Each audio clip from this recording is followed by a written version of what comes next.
O que você fez, Carol? Ai. Meu Deus, eu tô preta. Vambora. Força para os colinos. Mi Bob Esponja. Mi bigode. Ficou tão lindinho. Ao contrário do meu. Não vou tirar não. Não, até a hora que você vai tomar banho. This parece um bigodão. Porque eu tenho como bigodão. Porque me sou portuguesa. Em espanhol. Bigodão.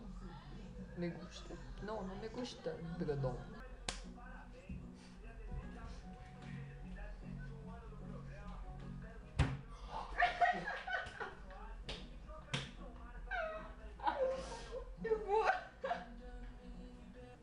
I'm sing with forever.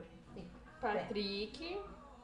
Bob Esponja. Não me gusta you esperando. Deixa eu ficar de costas, daí parece pelo menos. Patrick Bob Esponja. Sou uma estrela.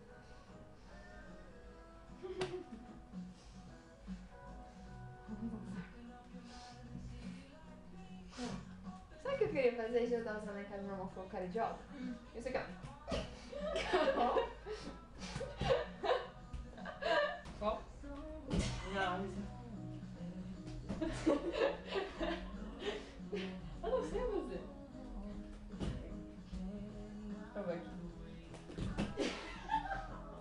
Vou fazer assim, ó. Agora eu tô saindo do som. Ele é escuro! Sou policial Carol com bigode. E eu sou a Carol ano 2000. Ai, A Carol 2000 com esse óculos lindo dela. Carol 2012. E um bigodão. Gostosa, você também agora. Ai, tá se achando. Você tem um óculos quase igual ao meu, vaca. Por que você comprou óculos igual ao meu? Tem um óculos igual o meu. Ah, eu sou mais velha que você. Comprei. Já passei batom. Mas Eu eu gosto vou de passar batom. pegar AIDS. Não Ai, encosta no meu sangue, eu fiquei white. é, eu que disse isso. E eu tô com uma cara ridícula, porque eu tô sem maquiagem. Tá vendo? A Carol é tão corno que ela tem até um livro chamado Traída, né? Tipo, autoajuda.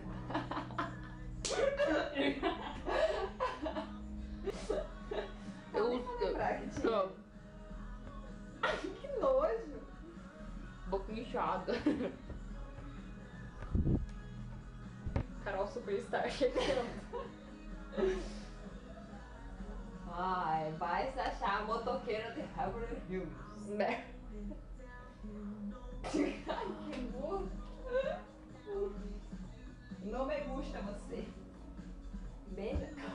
Meu bigode. O bigode dela é errado, no pulso, né? Mas tá uma estrela. De verdade, idiota. Toma.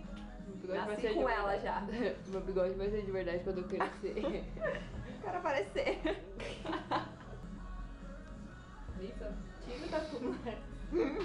Ah, tá, é seu bigode. Meu bigode. É que nem eu. Você passou batom que nem uma bruxa passa, né, filho? Não, até bruxa passa melhor que você. Puta que pariu, agora. Moda, não ficou. Agora pra tirar o batom. Ai, vai começar. Não é seu também, tá, Natália? Nada é seu. Nem delineador, nem batom, nem... Olha a moda nos Estados Unidos, né, Gabi? Quem é, Gabi? É Londrina. Ah, puta que merda. Ó. O tirador de batom. Não! Ai, você tá muito chute, hein? Ai, não quero mais gravar com você.